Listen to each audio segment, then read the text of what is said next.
ऐसा क्यों होता है कि पूजा पाठ करने वाले मनुष्य हमेशा दुखी रहते हैं? जय श्री कृष्ण मित्रों, आखिर ऐसा क्यों होता है कि आप पूरे मन से भगवान की आराधना करते हैं और कभी भी किसी के अहित के बारे में सोचते भी नहीं, किंतु आपके साथ हमेशा ही गलत क्यों होता है?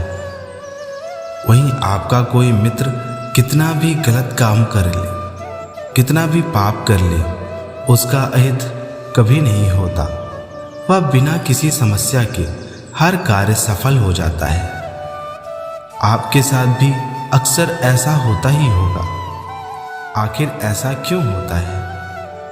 आइए आज एक कहानी की सहायता से इसे समझने की कोशिश करते हैं। दोस्तों, आज की कहानी बहुत ही ज्ञानवर्धक है, तो इसे अंत तक अवश्य सुनिएगा, क्योंकि मित्रों, अधूरा ज्ञान किसी काम का नहीं होता।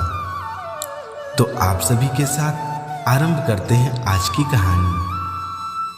दोस्तों, एक गांव में रामू और रमेश नाम के दो मित्र रहा करते थे। रामू एक बड़ा ही सज्जन व्यक्ति था, हमेशा पूजा अर्चना किया करता था और सत्कर्म करता रहता था। वहीं रमेश रामू का बिल्कुल उलट था। पूजा तो दूर, वह कभी भी मंदिर की ओर जाता भी नहीं था। हमेशा बुरे कर्म करना, लोगों को ठगना उसकी आदत थी। रामू इतना सज्जन होने के बाद भी हमेशा दुखी और किसी न किसी समस्या से फंसा ही रहता था। उसकी एक विपदा समाप्त न होती, दूसरी आकर खड़ी हो जाती थी। वहीं रमेश का जीवन मानो वरदान था। इतना गलत काम करने के बाद भी वह कभी परेशान नहीं होता था। वह कोई भी कार्य करता, वह उसमें सफल हो जाता था। एक दिन रमेश रामू से मिलने उसके पास गया। रमेश ने रामू का हाल समाचार पूछा। रामू ने कहा, सब परमात्मा की कृपा है। रमेश रामू से कहता है, रामू, तुम्हारा परमात्मा पर इतना अटूट विश्वास है, फिर भी भगवान तुम्हारी नहीं सुनता, तुम्हें इतना कष्ट देता है। और मुझे देखो, मैं नास्तिक, कभी भी मंदिर की ओर जाता भी नहीं, फिर भी मेरा हर बुरे से बुरा कार्य भी आसानी से हो जाता है। मैं तो कहता हूँ, यह पूजा पाठ करना छोड़ मेरी तरह कार्यों को करो, हमेशा सुखी रहोगे। रामू ने कहा, अरे छोड़ो भाई, देखता हूँ आगे परमात्मा जैसा चाहेगा वैसा होगा। और दोनों दोस्त अपने अपने काम में चले गए। रामू से जाते समय मार्ग में एक चोर टकराया। चोर ने उसी की तरह कपड़े पहने हुए थे और उसके पीछे एक पुलिस वाला भी पड़ा हुआ था। पुलिस वाले को लगा कि रामू ही चोर है, सो पुलिस वाले ने रामू के ऊपर डंडों की बरसात कर दी। तभी लोगों ने पुलिस वाले को बताया कि यह चोर नहीं है भाई, चोर तो दूसरी ओर भाग गया। रामू की हालत वैसी हो गई थी जैसे पुराने कपड़े फट गए हों। उधर रमेश अपने काम के लिए जा रहा था। रमेश को मार्ग में एक सोने का थैला मिला, जो उसी चोर से छूट गया था।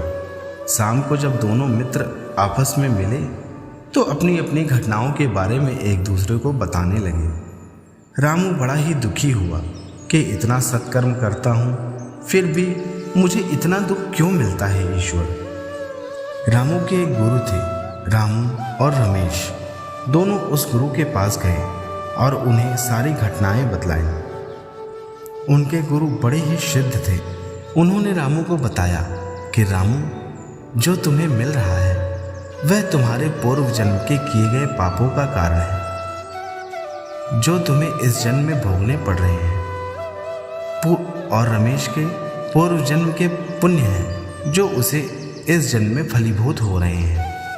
तुम्हें जो पुलिस वालों से मार पड़ी, वह तुम्हारे पूर्व में किए गए पापों का फल था। और रमेश को जो सोने का थैला मिला, वह उसके पूर्व में किए गए पुण्यों का फल है।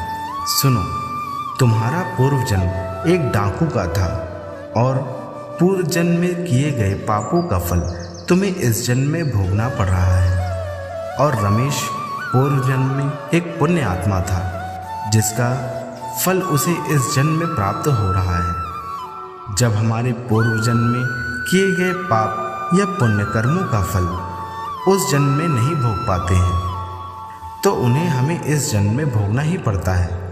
तुम्हारे द्वारा किए गए पापों की संख्या ज़्यादा थी, इसीलिए तुम्हें इस जन्म में उनका फल भोगना पड़ रहा है। किंतु तुम्हारे पाप अब धीरे धीरे समाप्त हो रहे हैं और तुम्हारे पापों का फल जिस दिन समाप्त हो जाएगा उसी दिन तुम्हें सुखों की प्राप्ति होगी। उसी तरह रमेश के साथ भी होगा।